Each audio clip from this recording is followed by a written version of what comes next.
কণ্ঠ সর্বদা সত্যের পথে। রামপুরহাট জিতেন্দ্রলাল বিদ্যাভবনের শিক্ষক শিক্ষিকারা আজ বিকেল 5টায় একটি মৌন মিছিল করেন বিদ্যাভবন থেকে বেরিয়ে পুনরায় বিদ্যাভবন পর্যন্ত। আরজিকর মেডিকেল কলেজে যে ঘটনা ঘটেছে তারই প্রতিবাদে তাদের এই মৌন মিছিল বলে জানান শিক্ষক শিক্ষিকারা। পাশাপাশি তাদের দাবি, অনেক ছেলেমেয়ে ভালো পড়াশোনা করে উচ্চ সংস্থায় আরও উচ্চতর পড়াশোনার জন্য যাচ্ছেন, সেখানে যেন তাদের কোনো রকম ক্ষতি না হয়, এরকম ধরনের ঘটনা না ঘটে তার জন্য সরকারকে দৃষ্টিপাত করতে বলা হয়েছে। আরজিকর কাণ্ডের দোষীদের কঠোরতম শাস্তির দাবি করেন শিক্ষক শিক্ষিকারা এবং দোষীদের যথোপযুক্ত শাস্তি এবং এই যে ঘটনা এর পুনরাবৃত্তি যাতে না ঘটে কোনো দিন, সেই দাবিতে আমরা রামপুরহাট শহরের রাস্তায় নামতে বাধ্য হয়েছি। রাতের চৌকিদারের মতো জাগতে রহো এই স্লোগান বন্ধ হোক। আমরা চাই মহিলারা নিরাপত্তার সাথে যে কোনো কাজে অংশগ্রহণ করুন। তারা আমাদের সহকর্মী হিসাবে সমস্ত প্রতিষ্ঠানে কাজে কাজ লাগিয়ে মানুষের সেবায় মন দিন। তাদের নিরাপত্তা নিয়ে সরকার ভাবুক, সরকারের ভাবনা থাকুক।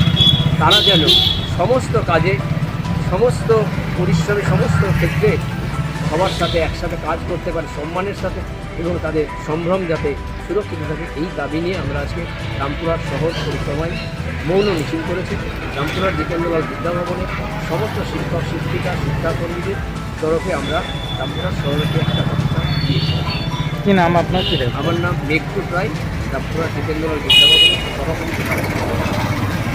অপরাধ হয়েছে সেই অপরাধীদের শাস্তি আমরা মানে অন্তর থেকে চাই এবং যে মেয়েটি এইভাবে চলে গেল আর ভবিষ্যতে যেন আমাদের যারা সন্তান, আমাদের যারা ছাত্রীরা যারা বিশেষ করে যারা এই বিদ্যালয় থেকে ছোটো ছোটো স্কুলের মতো শিশুরা যারা বিভিন্ন প্রতিষ্ঠানে গিয়ে একটা বড় হওয়ার, জীবনে প্রতিষ্ঠিত হওয়ার স্বপ্ন নিয়ে তারা বিভিন্ন প্রতিষ্ঠানে যাচ্ছে এবং কর্মক্ষেত্রে প্রবেশ করছে, তাদের যেন নিরাপত্তার দায়িত্ব সরকার নিক। আমরা এটা চাই যে সরকারই আসুক না কেন, এটা কিন্তু সরকারের দায়বদ্ধতার মধ্যে পড়ে, কারণ আমরা গণতান্ত্রিক পদ্ধতিতে সরকারকে নির্বাচিত করি। আমাদের খাদ্য, বাসস্থান, মাথার উপর ছাদ এগুলো যেমন দরকার, তেমনি আমাদের মেয়েদের সুরক্ষাটাও ভীষণভাবে প্রয়োজনীয়। কারণ মেয়েরা সম্মান ছাড়া মেয়েদের বিশেষ কিছু নেই, সম্মানটাই হচ্ছে আমাদের আসল। অথচ আজকে সেই সম্মান কিন্তু সমাজের মানুষরা ধুলোয় লুটিয়ে দিতে বসেছে। এটাই আমাদের দাবি, এটাই আমাদের প্রার্থনা প্রত্যেকের কাছে যে আমাদের মেয়েদের সুরক্ষা আমরা চাই। আমরা যেন রাত্রে নির্ভয়ে কাজে যেতে পারি, যে কোনো রাস্তায় বেরোতে পারি, আমাদের যেন পুরুষদের সাহচর্য ছাড়াই যেন আমরা একলা পথ চলতে পারি নির্ভয়ে, এটুকুই আমাদের দাবি। কি নাম আপনার?